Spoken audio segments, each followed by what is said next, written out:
இது எப்படி நான் சொல்கிறதுன்னா, நான் ரொம்ப கேர்லெஸ்ஸாக ஒரு ஷார்ட் ஃபிலிம் எடுத்திருக்கேன். கதை பற்றி யோசிக்கல. ஸோ இது நிறைய பேர் நீங்கள் பார்க்க மாட்டீங்கன்னு எனக்கு தெரியும். இதுதான் அந்த ஷார்ட் ஃபிலிம். ஸோ யூஸ்வலாக நம்ம பண்ணுற கலர் ஸ்பேஸ் ட்ரான்ஸ்ஃபார்ம் பண்ணியிருக்கோம். ஸோ யூஸ் பண்ண கேமரா பார்த்திங்கன்னா Blackmagic pocket cinema camera 4K. So use பண்ணுற colour space input colour space பார்த்திங்கன்னா DaVinci ஒயிட் கேமா, அதுக்கப்புறம் gamma space DaVinci intermediate. Output colour space வந்து கேமராவில் என்ன யூஸ் பண்ணியிருக்கோமோ அதை அப்படியே நாங்கள் ரெப்ளிகேட் பண்ணியிருக்கோம். So Blackmagic 4 or 5 Gen. அதுக்கப்புறம் வந்து அவுட்புட் கேமா ஃபிலிம் Gen 5. ஓகே, லாஸ்ட் என்ன அவுட்புட் கொண்டு வர போகிறோன்னு பார்த்தீங்கன்னா, இன்புட் கேமா Blackmagic Gen 4 5லேருந்து இன்புட் கேமா ஃபிலிம் Gen 5, அதுலேருந்து அவுட்புட் கேமா வந்து Rec 709 கேமா 2.4. இதுக்கு தான் வந்து அவுட்புட் கொண்டு வர போகிறோம். டைம்லைனில் இங்கே ஒரு சேஞ்ச் பண்ணியிருக்கோம். ஸோ டைம்லைன்லேயே வந்து நம்ம இப்போ என்ன பண்ணியிருக்கோம்னா, டீஹான்சர் ப்ளக்கினை வந்து எனேபிள் பண்ணியிருக்கோம். ஸோ அதில் ஃபஸ்ட்டு நம்ம அந்த கேமராவை சூஸ் பண்ணியிருக்கோம். So Blackmagic pocket cinema camera 4K film Gen 5. எக்ஸ்போசரில் எந்த சேஞ்சும் பண்ணல, அது ஈவனாக நான் எக்ஸ்போஸ் பண்ணும்போதே கரெக்டாக பண்ணிட்டேன். நெக்ஸ்ட் வந்து இந்த ஃபிலிம் ப்ரொஃபைல் எது சூஸ் பண்ணியிருக்கீங்கன்னு பார்த்தீங்கன்னா Kodak Porta 160.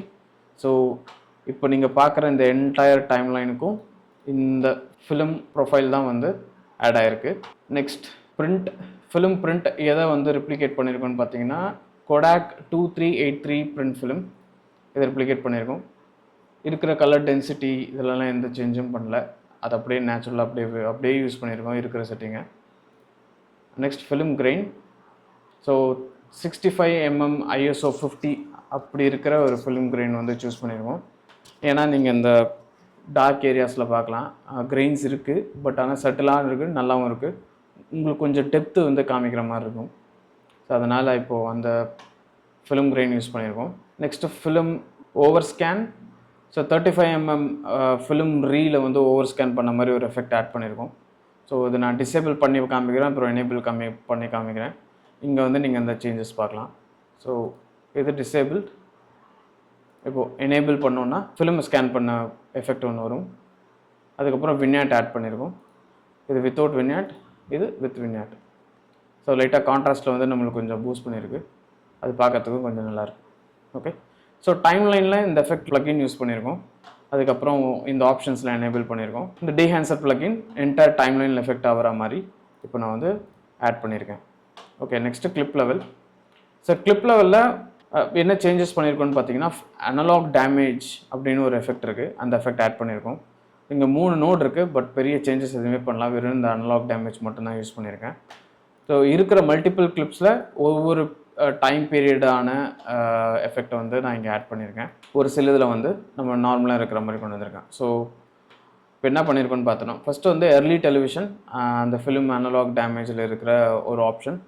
ஸோ அதை யூஸ் பண்ணோன்னா எஃபெக்ட் இந்த மாதிரி இருக்கும். நான் ஆஃப் பண்ணி அதுக்கப்புறம் ஆன் பண்ணி காமிக்கிறேன். ஸோ இது வித்தவுட் அந்த அனலாக் டேமேஜ், இது வித் அனலாக் டேமேஜ். நெக்ஸ்ட் அதே அனலாக் டேமேஜ் தான், பட் இப்போ என்ன யூஸ் பண்ணியிருக்கோன்னு பார்த்தீங்கன்னா 1960s Black and White. So அந்த அனலாக் வந்து யூஸ் பண்ணியிருக்கோம். இப்போ இதை நான் டர்ன் ஆஃப் பண்ணால் இந்த மாதிரி இருக்கும் ஃபுட்டேஜ்.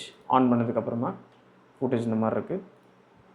அடுத்ததும் அதே 1970s Black and White தான். நெக்ஸ்ட்டு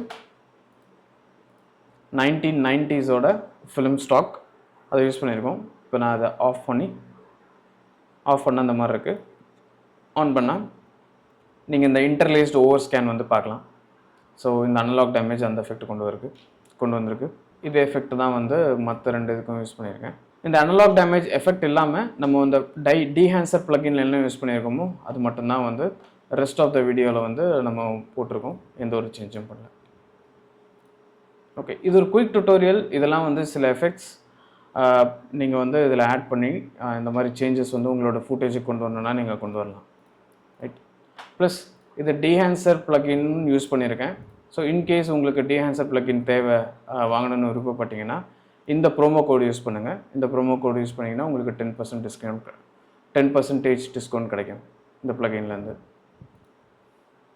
ஸோ தேங்க்ஸ் ஃபார் வாட்சிங். இதே மாதிரி இன்னொரு colour grading, colour editing, effects டுட்டோரியலோடு உங்களை சந்திக்கிறேன். நன்றி, வணக்கம். And this is pieces of cinema. Bye. Bye bye.